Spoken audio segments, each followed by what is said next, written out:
Arestado ng mga tauhan ng Ordaneta City PNP ang isang lalaki sa ikinasang drug buy-bust operation sa lungsod ng Pangasinan.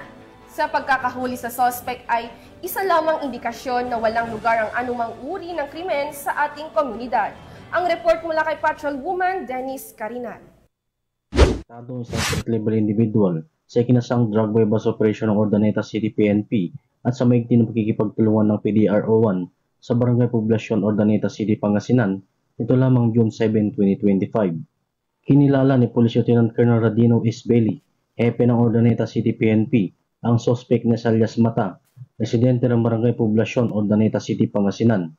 Sa naturang operasyon, nakumpiska mula suspect ang 3-head cell transparent plastic sachet na naglalaman ng white crystalline na inihinalang shabu na may tinatayagang humigit kumulang 3 grams na may halagang 20,400 pesos.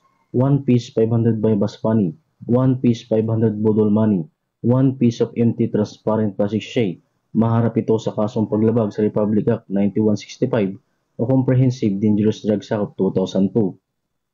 Ang tagumpay ng operasyon ay bunga ng magandang ugnayan ng mamayan pambansang pulisya para mas lalo mapaigting ang kampanya laban sa kriminalidad tungo sa mapayabat ligtas na bagong Pilipinas.